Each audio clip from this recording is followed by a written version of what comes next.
الحمدللہ وکفا وسلام علی عبادہ الذین اصطفى اما بعد اعوذ باللہ من الشیطان الرجیم بسم اللہ الرحمن الرحیم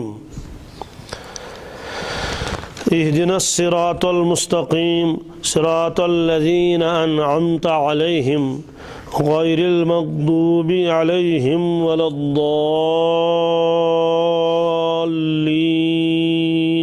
آمین۔ بندہ اللہ تبارک تعالیٰ سے سیدھا راستہ مانگتا ہے، مجھے سیدھا راستہ دکھائیے، اس پر چلائیے، منزل مقصود تک پہنچا لیجئے، اور جو اس کے علاوہ راستے ہیں اس سے مجھے بچائیے، خاص طور سے مغضوب علیہم کا راستہ، جن پر غضب نازل ہوا، ان کے راستے سے مجھے بچا لیجئے۔ تو ایک تو ان کے راستے سے بچا لیجئے جن پر غضب نازل ہوا، اور اس سے پہلے آ گیا غضب نازل ہوتا ہے جان بوجھ کر نافرمانی کرنے پر۔ کس پر؟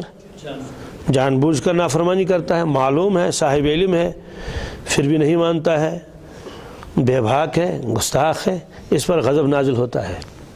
ایک طبقہ تو یہ، اور اس طبقے میں سارے لوگ آ جائیں گے، جو بھی جان بوجھ کر اللہ کی نافرمانی کر لے گا غضب کا مستحق ہوگا۔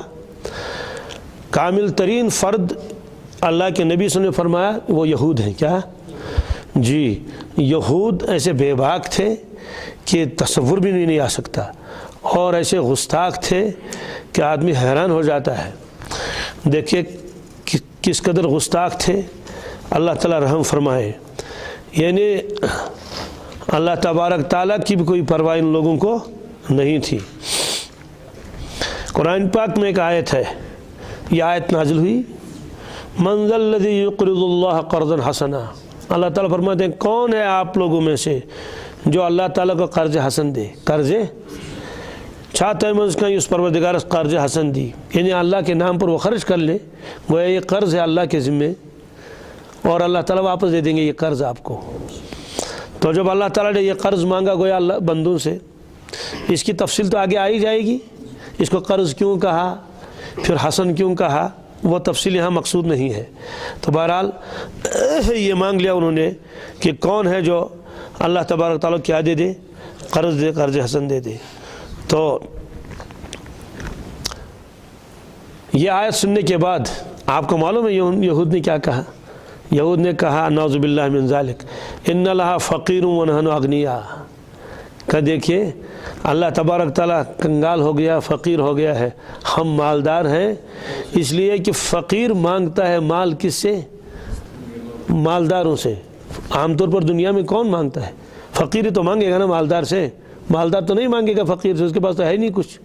یہ آیت جب نازل ہوئی تو انہوں نے یہ کہا ان اللہ فقیر ونحن اغنیاء، اللہ فقیر ہے اور ہم مالدار ہیں۔ اللہ تعالیٰ نے یہ آیت نازل فرمائی لقد سمع اللہ قول الذین قالوا ان اللہ فقیر ونحن اغنیاء۔ اللہ تعالیٰ فرماتے ہیں بے شک میں نے ان کی یہ بات سن لی، میں نے ان کی بات، تحقیق میں نے ان کی بات سن لی۔ کیا بات تھی؟ جنہوں نے کہا کہ اللہ فقیر ہے اور ہم مالدار ہیں۔ اللہ تعالیٰ فرماتے ہیں سنکتب ما قالوا، ہم لکھ کے رکھیں گے یہ بات جو انہوں نے کہی، یعنی ہم اس کو نوٹ کر کے رکھ لیتے ہیں۔ وقتلہم الانبیاء، اور ہمیں یہ بھی معلوم ہے انہوں نے کتنے خون کیے، انبیاء علیہ السلام کو شہید کیا بغیر حق نہ حق، اور جب وہ وقت آئے گا اور دوزخ میں ڈال دیا جائے گا ہم بھی ان سے کہیں گے وَنَقُولُ ذُوقُوا عَذَابَ الْحَرِيقِ، چلو چکھو جہنم کا، دوزخ کا عذاب۔ تو اب دیکھیے گرے سے گرا ہوا انسان بھی ایسا نہیں کہہ سکتا۔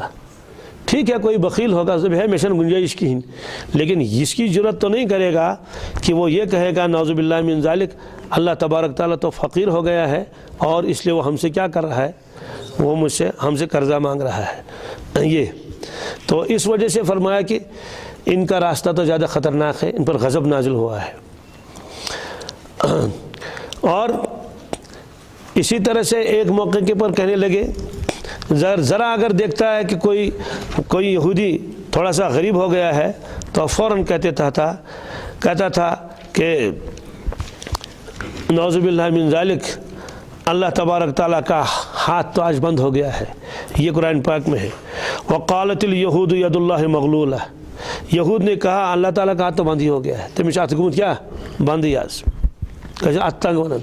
اللہ تعالیٰ فرماتے غلت ایدیہم ولعنوا، ہاتھ تو ان کے بند ہیں، بخیل تو یہ ہے، ولعنوا اور ان پر لعنت ہو گئی بما قالوا اس کہنے کی وجہ سے، بل یداہ مبسوطتان اللہ کے دونوں ہاتھ کھلے ہوئے ہیں، ینفق کیف یشاء جیسے چاہتا ہے ویسے خرچ کرتا ہے۔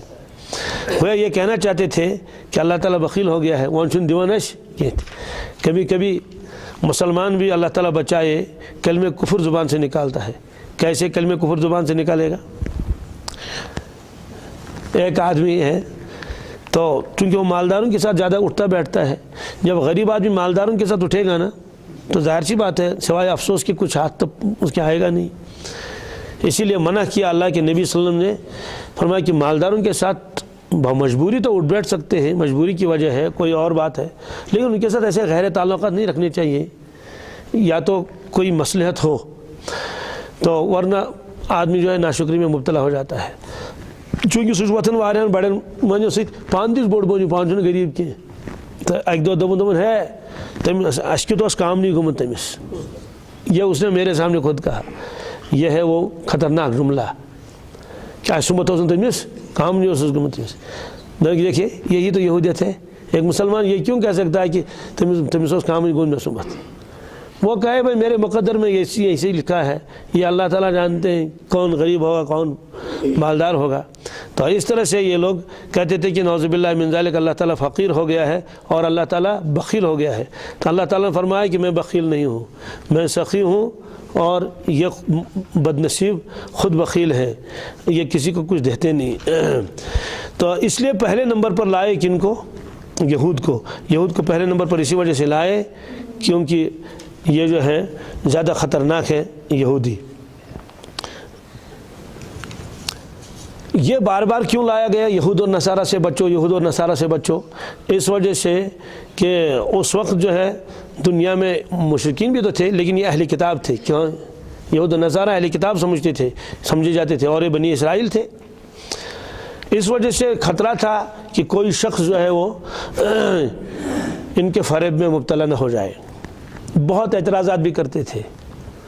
حضرت سلمان فارسی رضی اللہ تعالیٰ عنہ، ان سے ایک یہودی ملا، کہنے لگے کہ سلمان جس شخص کے پیچھے پیچھے تم چلتے ہو وہ تو استنجا کا طریقہ بھی سکھاتا ہے آپ کو۔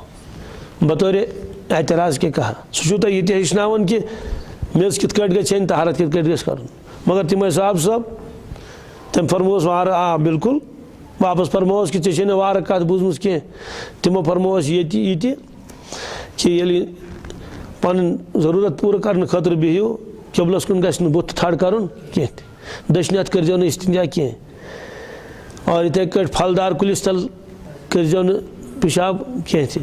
یِم سٲری چیز کٔرۍ تٔمۍ بیان تہٕ لاجواب گوٚو سُہ، تو اعتراض پٮ۪ٹھ ٲسۍ اعتراض کران۔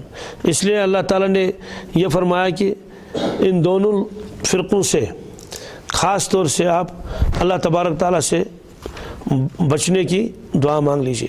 اور ایک بات تو ان کے یہ بھی تھی، وہ یہ تھی کہ یہ اپنے اس گھمنڈ میں تھے، کہتے ہیں ہم تو اللہ تعالیٰ اللہ کے محبوب ہیں اور اس کے بیٹے ہیں، اور اس کے یہ کہاں لکھا ہے؟ یہ لکھا ہے، دیکھ لیجیے آیت ہے سورہ مائدہ کی، وقالت اليہود والنصارى نحن ابناء اللہ واحباؤہ۔ یہود اور نصارہ کہتے ہیں ہم اللہ تعالیٰ کے بیٹے ہیں اور اس کے محبوب ہیں۔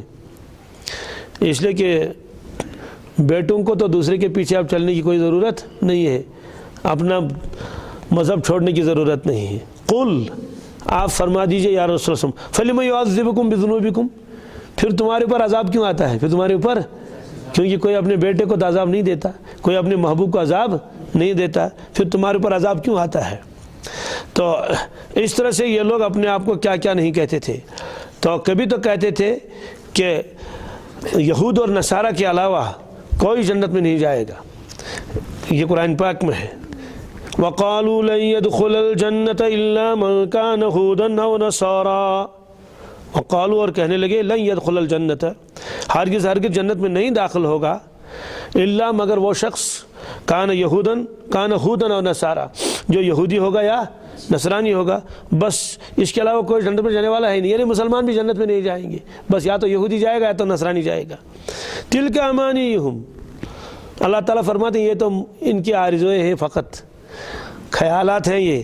قل ہاتوا برہانکم ان کنتم صادقین، آپ فرما دیجئے ان سے ہاتوا برہانکم ان کنتم صادقین، اگر تم اس دعوے میں سچے ہو لاؤ دلیل اس کے اوپر، لاؤ اس کے اوپر دلیل کہ تمہارے اوپر اور کوئی جنت میں نہیں جائے گا۔ سوال ہے کہ آپس میں ان کو کیا اتنا قرب تھا کہ یہ کہتے تھے یا تو یہودی بن جائے گا جنت میں یا تو نصرانی بن جائے گا؟ کہتے نہیں، آپس میں تو ان کی مخالفت بھی زبردست، کتنی مخالفت تھی، یہ ایک دوسرے کا کہتے ہیں کہ ہم چنکین امیدوار، یہ بھی کچھ نہیں، یہ بھی قرآن پاک میں ہے۔ وقالت النصارى ليست اليهود على شيء، وقالت اليهود ليست النصارى على شيء، وقالت النصارى ليست اليهود على شيء، یہود نے کہا نصارہ کچھ بھی نہیں، نصارہ کسی چیز پر بھی نہیں، ان کا کوئی مذہبی نہیں ہے، یہ کسی دین پر نہیں ہے۔ وقالت النصارى ليست اليهود على شيء، نصارہ نے کہا یہود کا کوئی دین ہی نہیں، تو ایک دوسرے کے اوپر یہ چوٹیں کرتے تھے۔ کیا عجیب جملہ ہے، وقالت اليهود ليست النصارى على شيء، تو یہود نے کہا نصارہ کسی راستے پر ہیں ہی نہیں، ہے یم دلی میں من چھن کنی واتی من چھیم چھین کیے، نصارہ نے الٹا کہا وقالت النصارى ليست اليهود على شيء، یہ کچھ بھی نہیں۔ اللہ تعالیٰ نے فرمایا وہم یتلون الکتاب، حالانکہ یہ سارے کے سارے لوگ کتاب پڑھنے والے ہیں، نصارہ میں تو بہت کم، یہود میں زیادہ۔ تو اس طرح سے اس طبقے کو مقدم لائے، مغضوب علیہم کو پہلے لائے کیونکہ ان کی قساوت اور ان کی بدبختی زیادہ تھی۔ اسی لیے قرآن پاک نے فرمایا ان کے ساتھ تعلقات بھی مت رکھو، یا ایھا الذین آمنوا لا تتخذوا اليہود والنصارى اولیاء، اے ایمان والو دوست مت بناؤ یہود اور نصارہ کو، بعضهم اولیاء بعض، وہ آپس میں ایک دوسرے کے ساتھ دوستانہ رکھ لیتے ہیں، رکھنے دو، ظاہری اعتبار سے کسی حد تک، خاص طور سے جب مسلمانوں کا مقابلہ ہو، لیکن آپ لوگ ان کے ساتھ یہ تعلقات مت رکھو۔ تو بہرحال یہ ایک طبقہ آیا تھا یہود کا، کس کا؟ پہلا والا۔ اس کا مطلب یہ نہیں یہ صرف یہودی اس میں آئیں گے، اس میں تو سارے لوگ آئیں گے، لیکن جن کے اندر یہ خصلتیں ہوں گی کہ جان بوجھ کر وہ نافرمانی کریں گے۔ اب یہود کو یہود کہتے کیوں ہیں، اور وہ خود اپنے آپ کو یہودی کیوں کہتے تھے؟ بظاہر تو یہ بہت خطرناک لفظ لگتا ہے، یہ یہودی کسی دوسرے نے ان کا نام نہیں رکھا، بلکہ ان کا نام یہودی اس لیے پڑھ لیا۔ عربی میں کہتے ہیں ہاد یہود و ہودن کے معنی آتے ہیں توبہ کر کے حق کی طرف واپس آنا، توبہ کر کے حق کی طرف واپس آنا۔ چونکہ یہ لوگ بچڑے کی پوجا انہوں نے کی تھی 40 دن تک، یا جتنے دن کم و بیش، تو اس کے بعد انہوں نے توبہ کر لی، تو توبہ کرنے کی وجہ سے ان کا نام یہودی پڑ گیا۔ پھر یہ اپنے آپ کہتے ہیں یہودی، اس لیے کہتے ہیں وقالوا کونوا ھودا و نصارا، ہود بن جاؤ یا نصارہ بن جاؤ۔ تو وقالوا کونوا ھودا و نصارا، تو یہودی یہ فخر سے اپنے آپ کو کہتے تھے، یہودی اس لیے فخر سے کہتے ہیں ہم تو توبہ کر چکے ہیں، ہم تو توبہ کر چکے ہیں۔ اسی لیے وہ کبھی کہتے تھے لن تمسنا النار الا ایاما معدودہ، ہم کو تو جہنم کی آگ کچھ کر ہی نہیں سکے گی۔ یلتمنون سیون ون کی ایمان کرو قبول محمد رسول اللہ صلی اللہ علیہ وسلم پڑھو ایمان تو جہنم سے بچ جاؤ گے۔ وہ کہتے ہیں ہم جہنم میں جائیں گے ہی نہیں، تو بچنے کا کیا مطلب ہے؟ اگر جائیں گے تو 40 دن کے بعد ریلیز ہو جائیں گے، چھوڑ دیے جائیں گے۔ کہتے ہیں کیوں؟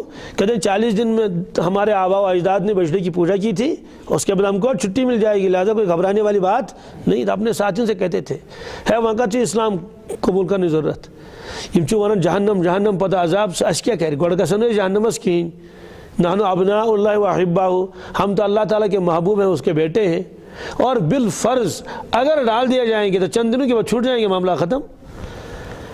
تو یہود کو یہود اسی لیے کہتے تھے۔ نصارہ کو نصارہ کیوں کہتے ہیں؟ یہ جو نصارہ ہے یہ جمع کسیدہ ہے نصرانی کی، کس کی؟ نصرانی جب بھی استعمال ہوتا ہے یا نسبتی کے ساتھ ہوتی ہے۔ تو نصارہ، ان کو نصارہ کیوں کہتے ہیں اور اپنے آپ کو نصارہ کہتے تھے؟ اصل میں یہ لفظ انصار سے نکلا ہے۔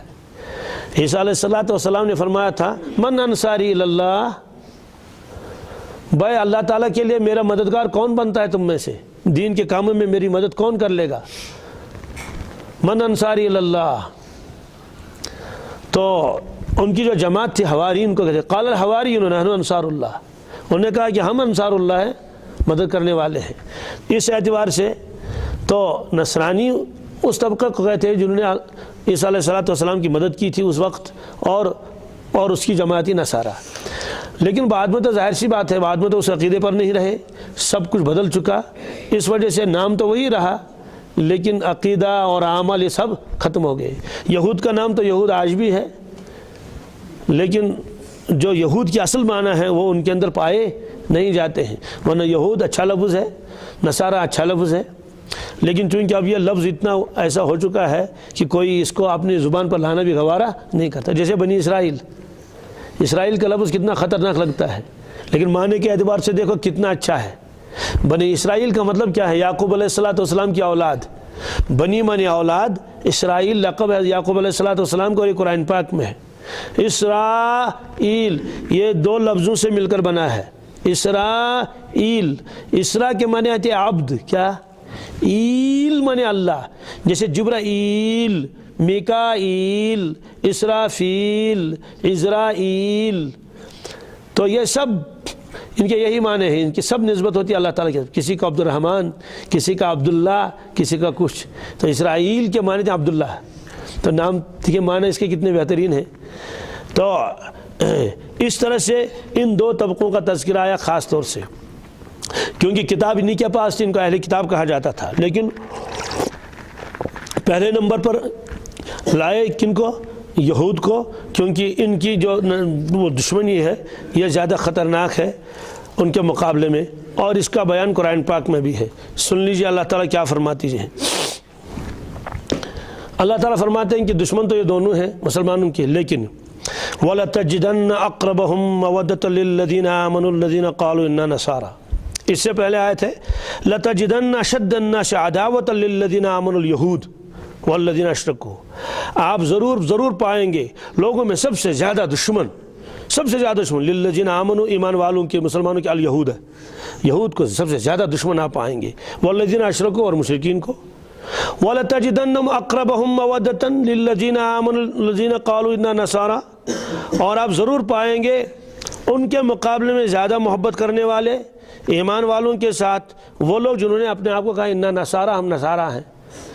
آج کل کے نصارہ مراد نہیں، پہلے ہی ذہن صاف کر لو، یہ نصارہ مراد ہے اس زمانے کے جب اللہ کے نبی صلی اللہ علیہ وسلم کے زمانے کے جو نصارہ تھے وہ مراد ہیں۔ کیا یہودی زیادہ دشمنی کریں گے آپ کے ساتھ، ان کے مقابلے میں یہ نصارہ جو ہیں یہ ان کے مقابلے میں بہت قریب ہیں مسلمانوں کے، اقربہم مودتاً زیادہ محبت کرنے والے ہیں۔ اس کی وجہ کیا ہے؟ فرمائیں کہ اس کی دو وجہ ہیں۔ کیا؟ ذالک بأن منہم قسیسین ورہبانا، دو چیزیں ہیں، ان نصارہ کے اندر کچھ علماء ہیں اور کچھ رہبان ہیں۔ رہبان کے معنی درویش صفت، کیا؟ تارک دنیا وہ ترک کر چکے ہیں، وَأَنَّهُمْ لَا يَسْتَكْبِرُونَ اور ان میں غرور بھی نہیں، ان میں تو ایک خاص جماعت تھی، ان کے بارے میں اللہ تعالیٰ نے فرمایا ان میں علماء ہیں اور درویش قسم کے لوگ ہیں اور ان میں تکبر نہیں، اس لیے فرمایا ایک وہ جب جماعت آئی تھی نصارہ کی، بہت بڑی جماعت آئی تھی اللہ کے نبی صلی اللہ علیہ وسلم کے دربار میں، آپ نے قرآن پاک کی تلاوت کی، اتنا روئے وہ اللہ اکبر، ان کے رونے کی کیفیت اللہ تعالیٰ نے خود قرآن پاک میں بیان فرمائی۔ وَإِذَا سَمِعُوا مَا أُنزِلَ إِلَى الرَّسُولِ تَرَىٰ أَعْيُنَهُمْ تَفِيضُ مِنَ الدَّمْعِ، جب انہوں نے سن لیا وہ قرآن پاک جو نازل ہوا رسول اللہ صلی اللہ علیہ وسلم پر اور اللہ کے نبی صلی اللہ علیہ وسلم کی زبان مبارک سے سنا، تَرَىٰ أَعْيُنَهُمْ تَفِيضُ مِنَ الدَّمْعِ، آپ دیکھیں گے کہ ان کے آنکھوں سے آنسو بہے۔ یہ تفیض من الدم عجیب سیگا ہے، یعنی ان کی آنکھیں ابلنے لگی، کیا؟ خوب روئے وہ، مما عرفوا من الحق، جب انہوں نے حق کو پہچانا، یقولون ربنا آمنا فاکتبنا مع الشاہدین، کہنے لگے یا اللہ ہم تو ایمان لا چکے، ربنا آمنا، بار بار کہتے تھے ربنا آمنا فاکتبنا مع الشاہدین، ہم کو بھی اپنے ماننے والوں میں لکھ لیجئے۔ تو یہ سارے کے سارے جو آئے تھے، حالانکہ ایک ہی مرتبہ قرآن سن لیا اللہ کے نبی صلی اللہ علیہ وسلم کی زبان مبارک سے، سارے کے سارے مسلمان ہو گئے تھے۔ یہود نے اس کے مقابلے میں سینکڑوں مرتبہ سن لیا لیکن الٹا کر لیا، اور اتنے بدذات تھے، نبی کریم صلی اللہ علیہ وسلم کو بلا کے لے گئے اپنے قبیلے میں، اور وہاں ایک دیوار کے سائے کے نیچے کوئی چٹائی بچھائی کہ آپ یہاں انتظار کر لیجئے، وہاں ایک فیصلہ کرنا تھا۔ اتنے میں چند گنڈوں کو اوپر بھیجا بہت باری پتھر لے کر، کیا آپ اوپر سے گرا دیجئے، سیدھے حملہ کرنے کی ہمت تو نہیں تھی، تو اوپر سے کہتے ہیں پتہ ہی سن کی کٹکٹ پہ وہ پال ہے۔ اب بالکل جب وہ قریب تھے کہ اس کو گرا دیں تو جبریل امین علیہ السلام فوراً تشریف لائے اور عرض کیا حضرت یہاں سے اٹھ جائیے، تشریف لے جائیے، دیکھ لیجیے کیا کر رہے ہیں۔ اسی طرح سے ایک یہودی نے ان کی دعوت کی نبی کریم صلی اللہ علیہ وسلم کی، تو زہر ملایا اس کے ساتھ، کھانے کے ساتھ، گوشت کے ساتھ۔ اللہ کے نبی صلی اللہ علیہ وسلم کے ساتھ ایک صحابی تھے، تو جب آپ نے تناول فرمانا شروع کر دیا تو ابھی آپ نے اپنے دہانی مبارک میں ڈال دیا، فوراً نکالا، تو اپنے صحابی ساتھی سے فرمایا کہ واپس نکالا۔ اس نے کہا میں تو ایک لقمہ نیچے نکل لیا میں نے۔ آپ نے فرمایا اوہ اس میں تو زہر ہے، اس میں تو۔ اب یہودی عورت کو بلایا گیا کہ آپ نے اس میں زہر ملایا ہے؟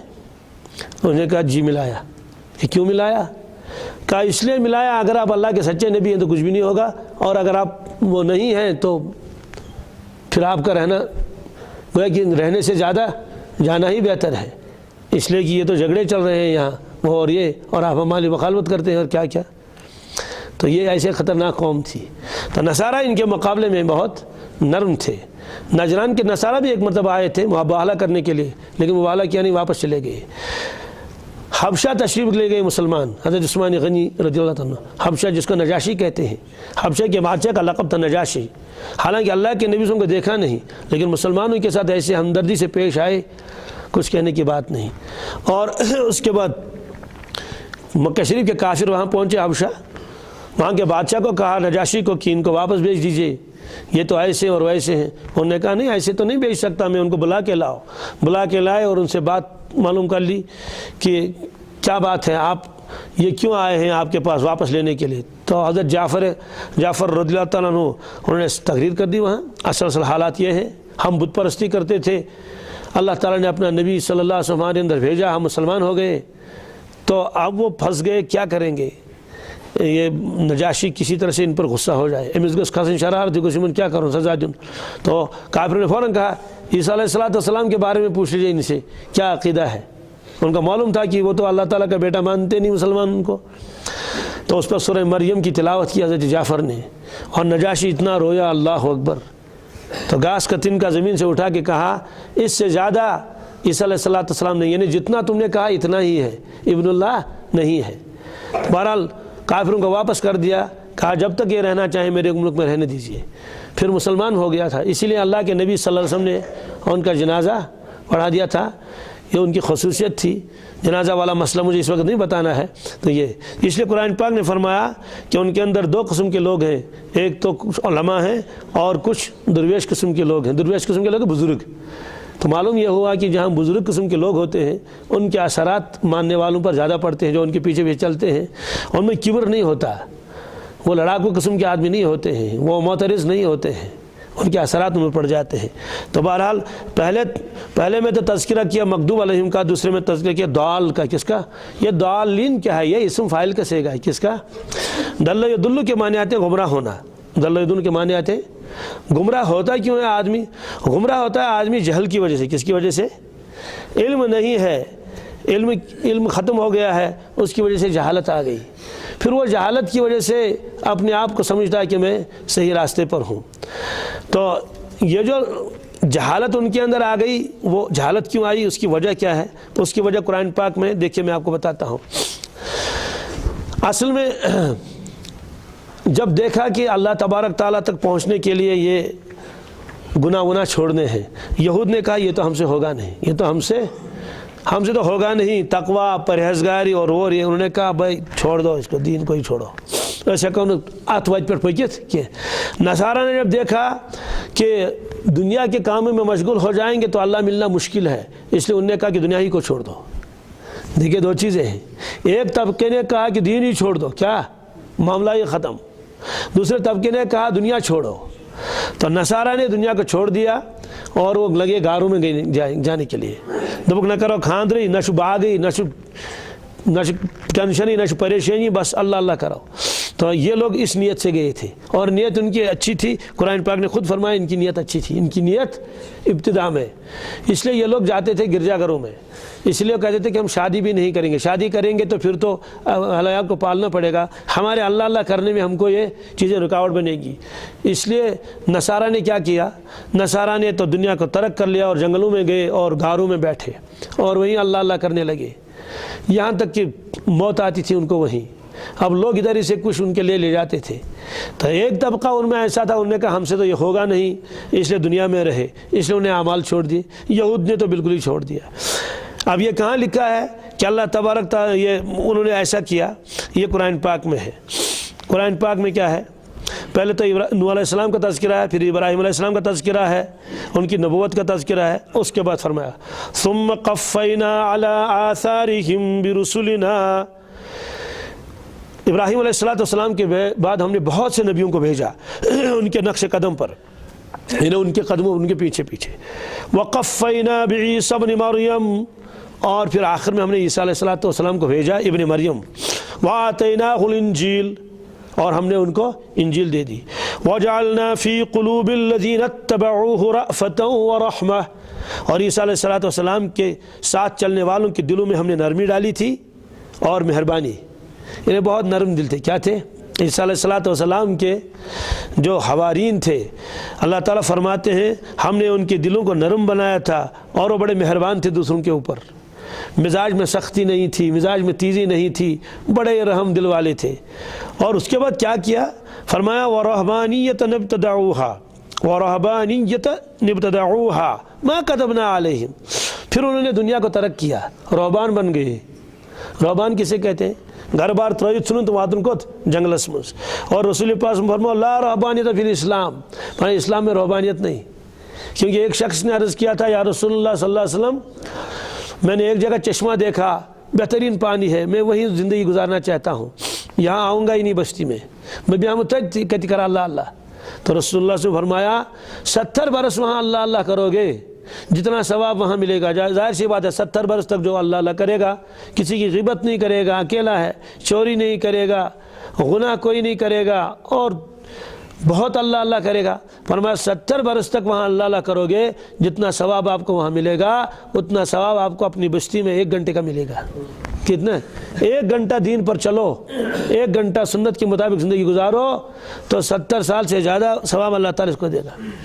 اس لیے کہ جب ایک ساتھ بیٹھیں گے تو ہمسایوں کے حقوق پورے کریں گے, دوسروں کے حقوق پورے کریں گے, کمائیں گے, زکوٰۃ دیں گے, صدقہ دیں گے, مسجدیں بنائیں گے, مدارس بنائیں گے, کوئی بیمار ہو گیا تو عیادت کریں گے, کوئی گزر گیا تو غسل دیں گے, جنازہ پڑھیں گے, اس کو دفن کریں گے. 21-20 آکار بکار سویت روزہ اکوٹے. تو فرمایا کہ یہاں رہ کر دین پر چلنا, وہاں 70 سال تک مسلسل عبادت کرنے سے زیادہ بہتر ہے 1 گھنٹہ یہاں گزارنا. اور یہاں لوگوں کی تنگی ترشی برداشت بھی کرنی پڑے گی, اس لیے آپ نے منع فرمایا فلا رہبانیۃ فی الاسلام. اسی طرح سے ایک شخص آیا, اس نے کہا اللہ کے نبی صلی اللہ علیہ وسلم میں نکاح نہیں کرنا چاہتا ہوں. آپ نے فرمایا کیوں؟ حضرت اس وجہ سے کہ نکاح کر لوں گا تو پھر اہل عیال کا بوجھ ہوگا, کمانا پڑے گا, میں چاہتا ہوں میں اکیلے رہوں, کہیں کچھ مل گیا تو کھا لیا, نہیں ملا تو جب تک چلے گا کام چلتا رہوں گا. آپ نے فرمایا لا رہبانیۃ فی الاسلام, اسلام میں تو یہ چیز نہیں. فرمایا کہ النکاح من سنتی, نکاح کرنا تو میری سنت ہے. من رغب سنتی فلیس منی, جس کو میری سنت پسند نہیں وہ میرا نہیں. وہ یہ آپ نے فرمایا. تو یہ رہبان تھے نصارہ. تو ابتدا میں تو یہ اچھی نیت کے ساتھ گئے تھے. اللہ تعالیٰ فرماتے ہیں کہ یہ جو انہوں نے دنیا ترک کر لیا اور چلے گئے غاروں میں, ما کتبناہا علیہم, میں نے ان کے اوپر یہ لازم نہیں کیا تھا کہ تو اس لیے غارن مضبوط تھے. تو انہوں نے کیوں کیا, یہ دنیا کو ترک کیوں کیا؟ الا ابتغاء رضوان اللہ, یہ اللہ تعالیٰ کی رضامندی چاہتے تھے. کیا چاہتے تھے؟